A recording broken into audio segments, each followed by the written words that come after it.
Well, everyone, something kind of insane has happened. I'm still figuring out what to make of this. But long story short, there's a guy named Marc Alexis Cotier, but most people refer to him by his initials, Mac, so that's what I'm gonna call him for the rest of this video. And basically, he is the guy in charge of all Assassin's Creed. The entire franchise, everything. Like, everything. If there is a choice to be made with Assassin's Creed for the last handful of years, he's the guy that chooses what to do because he has been at the company for like 20 years. Notably, he was one of the game directors on Assassin's Creed 3, and he worked in senior creative roles on AC Syndicate and AC Odyssey, and in 2022, he was promoted to the point where he became responsible for, quote, overall strategy of the Assassin's Creed franchise. And that's what makes it all the more interesting that it was just announced per a memo that IGN was able to attain. It's been revealed that he's leaving, specifically quitting. They offered him a senior role in the new organization that they just founded with Tencent. And after describing what they wanted to do with that new group,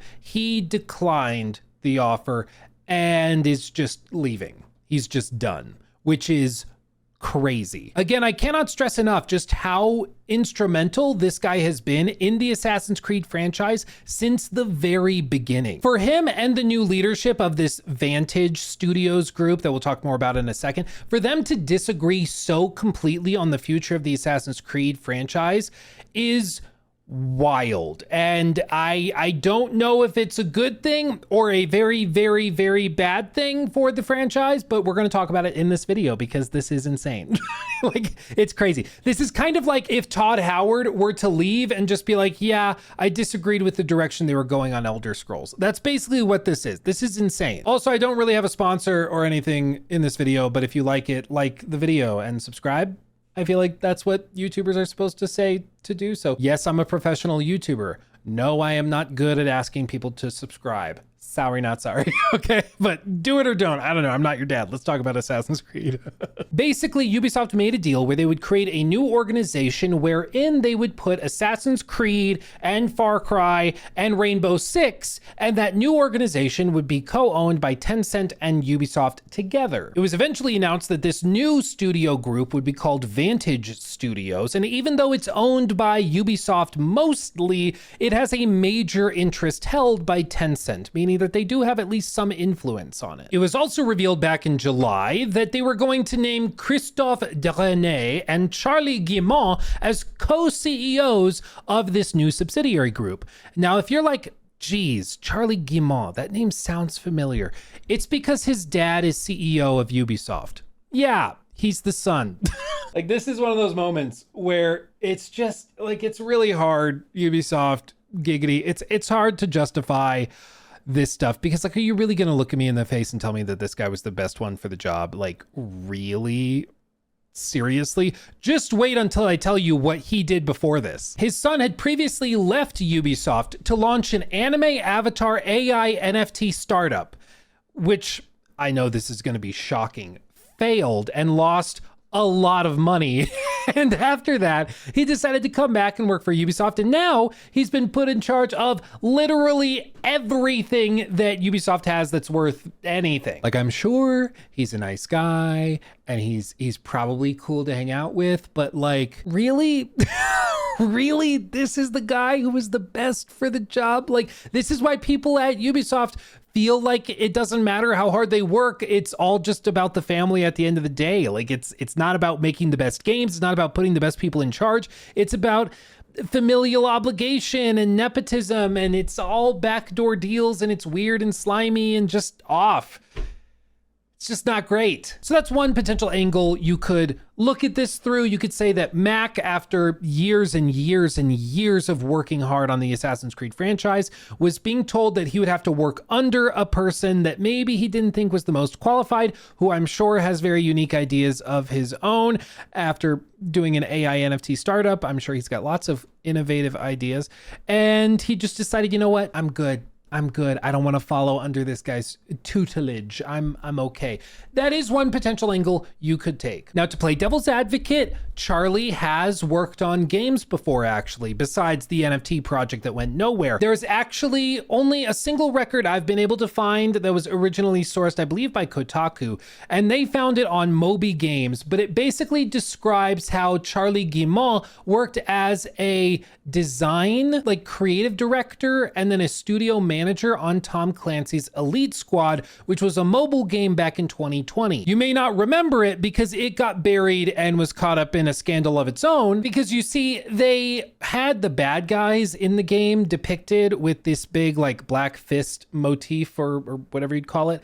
And this was in the heart of 2020 during the peak of like the Black Lives Matter movement. And so they had to issue an apology for depicting it as like an evil organization and being bad. And it's, I mean, are we really surprised there was a scandal? I mean, it's just at this point, Ubisoft puts out as many scandals as they do games, which is a lot. So I guess you could say, you know, he's got experience working on games at the very least. So maybe it's not just like about professional respect, maybe it's something else. And as far as I can tell, there is one other possible option for why Mac may be leaving the organization, and it comes down to creative differences. So really simple recap, it's either that he doesn't respect the new leadership and he's disagreeing on like working for them, doesn't respect them, doesn't want to deal with that. Maybe he feels robbed that he didn't get the job offer. I don't know, but he's leaving because of those like core matters of respect and dignity. Feels like he was passed over for the promotion, whatever it may be.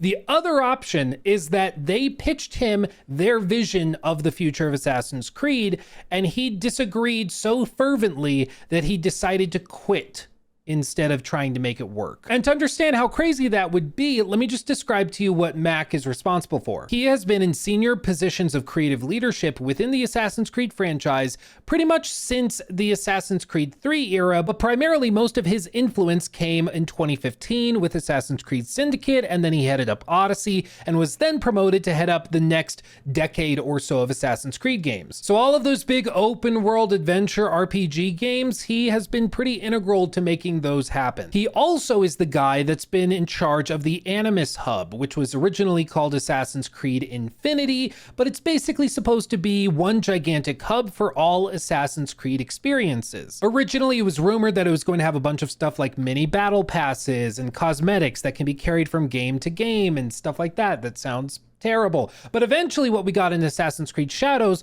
was just a very, very watered down, weird menu option, basically, with some like free earnable cosmetics, and that's about it. And then some like data shard things you can find in the map for some added lore drops and stuff. It's really, really minimal and not particularly remarkable. But the other stuff he's been working on for the last few years has yet to be seen. He's been in charge of setting up the next handful of releases of Assassin's Creed games, making them fall in line with the broader strategy. Games like Assassin's Creed Hexe, the anticipated, though as of yet not confirmed, Black Flag Remake, the multiple upcoming Assassin's Creed multiplayer games, all of that is his doing, and we still have not really seen most of it. And so it's possible that whatever they told him they were going to do with Assassin's Creed moving forward, it's possible that whatever they said was so different from what he thinks they should be doing that he decided to leave. Now, that could be maybe that they came to him and said, we're going to return to the original intention of Assassin's Creed. We're going to go back to AC2 era, baby. No more big open world stuff. No more just throwing 15 games at the wind and seeing what sticks.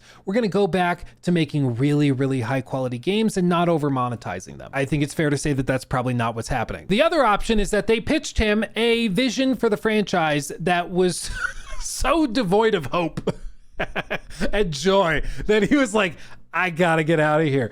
And it was like such a difference of opinion that they didn't even try, reportedly, to find some middle ground or like, how can we work together and figure this out? He just straight up is leaving, which is again crazy. And to try and figure out why he might want to leave, I did some digging on Charlie, who is again co-CEO of this new Vantage Studios group and is at least half responsible for all of these major decisions for what the next decade or 2 decades of Assassin's Creed will look like. He's the one that gets to choose the future of all of this. And I'm sorry, but I just don't have much confidence in this guy's judgment because this is the last thing he worked on. This is his Unagi company, which is a future-based AI Web3 entertainment platform founded by ex-Ubisoft executives. They don't really say it's by like Ubisoft's son, the CEO's son, but it was founded in 2022. Since then, we've shipped 4 Web3 games, launched an anime brand, and developed a token-based economy. I'm tired. My face is tired. Like, seriously, this is just buzzword the website. You can tell that it was Web3 and NFTs. Then NFTs became toxic and stupid and everybody gave up on them. So then they changed it. We're like, okay, well now it's just Web3. Oh, AI is a big buzzword right now. We'll use AI. And so they have things like this. I'm going to read this to you. Tell me what the hell this means, okay? This is what they say the whole thing is. Character 2.0, an AI agent. Introduced in September 2023, Hannah is the main character of the persona brand and story. Okay, so I guess like this is the main character of what they're doing, I guess. I don't know.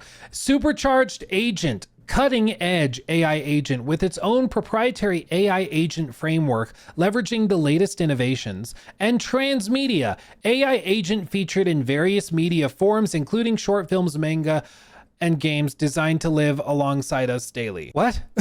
What? Oh, but good. It's powered by their ecosystem token. I was gonna ask. I was curious.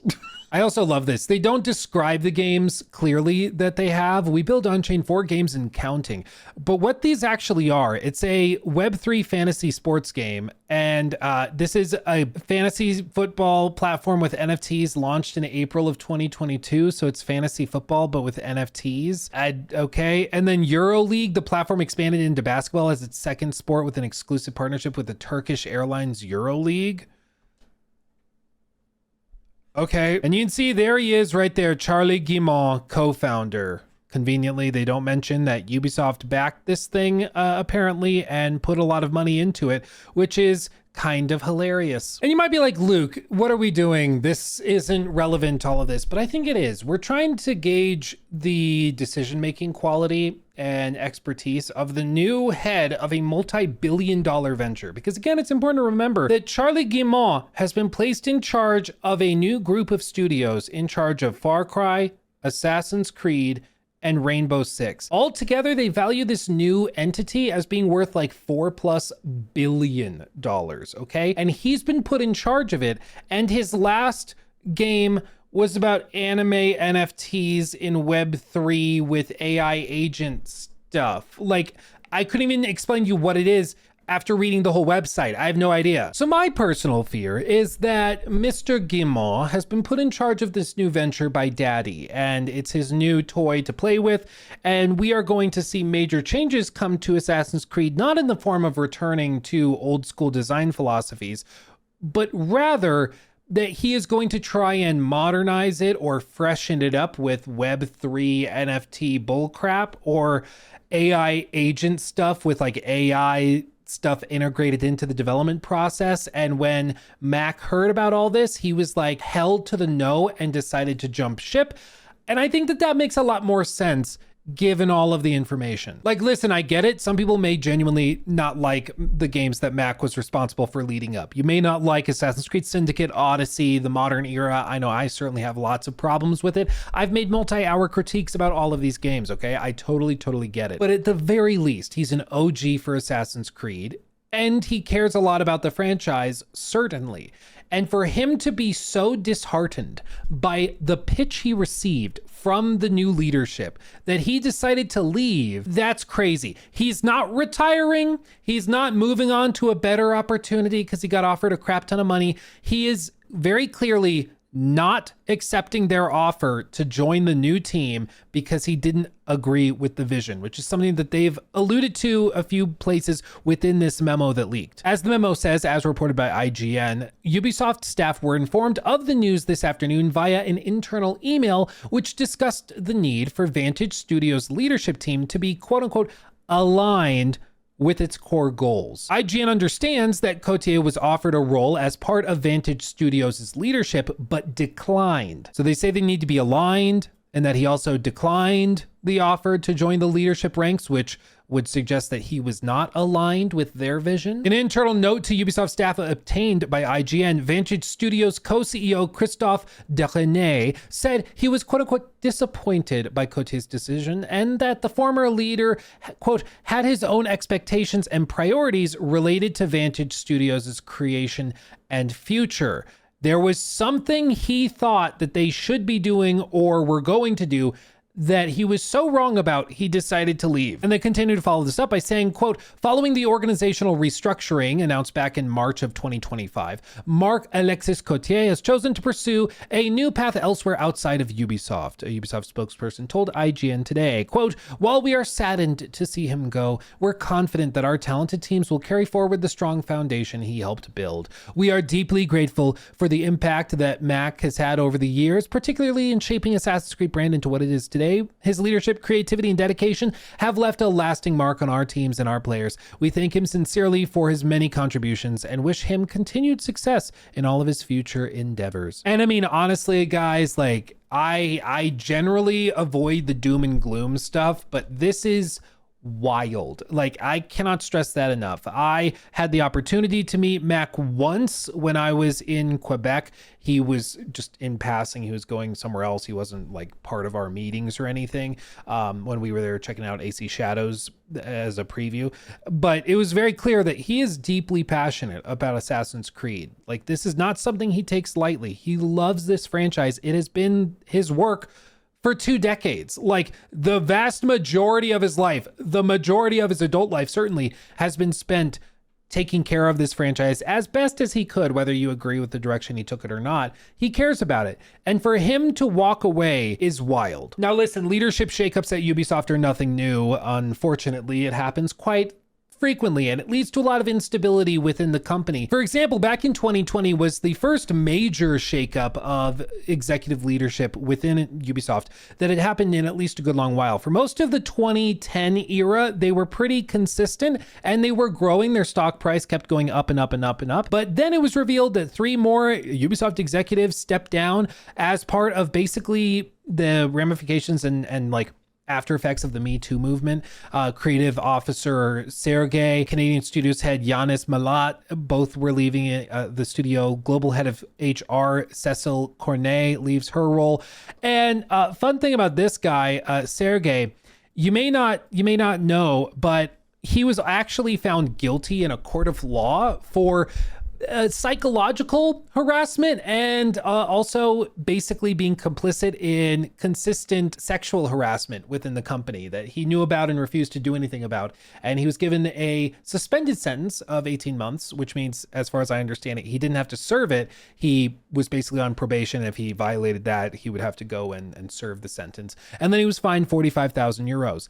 And he just kind of moved on with life. But fun fact, this guy is actually, Sergey, is the same guy that was responsible for there being no female leads in the games up until like very, very late. He was actually the one that vetoed the original vision for Assassin's Creed Origins. Originally it was supposed to be Bayek and Aya as like co-protagonists, and you'd play about 50-50 with them. He stepped in and actually had a quote leak, which got a good amount of headlines at the time, where he said, quote unquote, women don't sell. And as a result, he significantly lessened the impact that Aya had within the story, and they pulled back tons on her role within the game story. He also notably stepped in 2018 with Assassin's Creed Odyssey when he found out that Cassandra was supposed to be the main protagonist of the game. And he stepped in and again said women don't sell and forced them to go 50-50 between Alexios and Cassandra. He also supervised Assassin's Creed Syndicate and tried to get them to put more gameplay focus on Jacob instead of Evie. He's also the guy that said that a Japanese setting for Assassin's Creed lacked creative legitimacy, which is why we didn't get an Assassin's Creed game set in Japan until after he left the company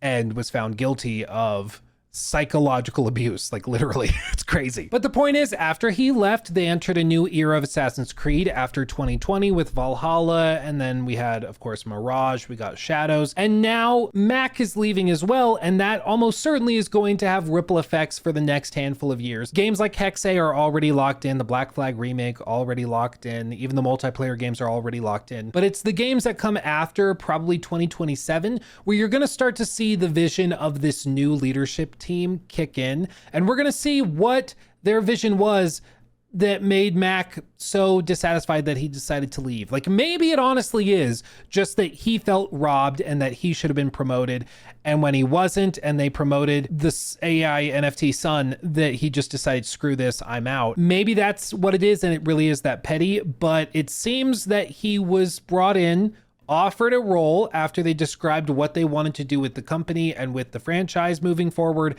and he disagreed, did not like where they were going, and decided, you know what? I don't want to be a part of it anymore, and left. And frankly, that's what I suspect happened. I think probably the new vision for the franchise is one that's quite soulless and very, very corporate, and I'm guessing that he just didn't want to be part of it, and they probably were taking control away from him, and it resulted in this departure. And it's going to be fascinating to see how it plays out moving forward.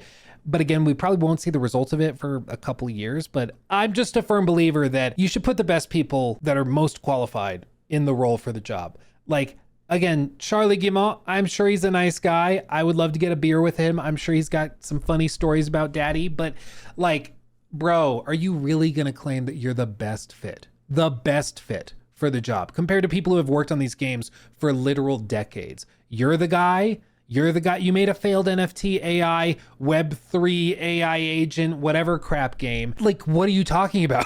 It's crazy to me that he's now in charge of this, but he is. And he's going to make decisions that will affect everybody who plays these games. And who knows, maybe in 5 years, 10 years, we'll look back on this and be like, oh my God, he's a savant. How did we not see the vision? Why did Eve not put his son in charge sooner? He is brilliant. Maybe that will happen.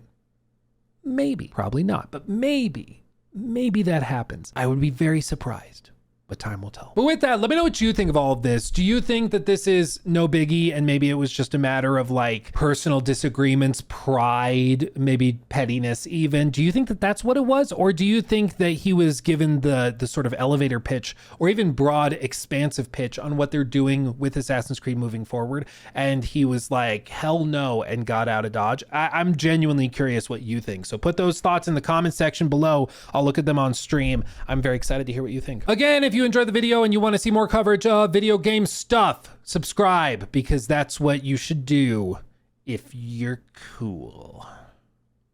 So do that. But that's all for me. Thank you for watching. I love you all desperately, and I'll see you in the next video. Hugs and kisses. Bye-bye.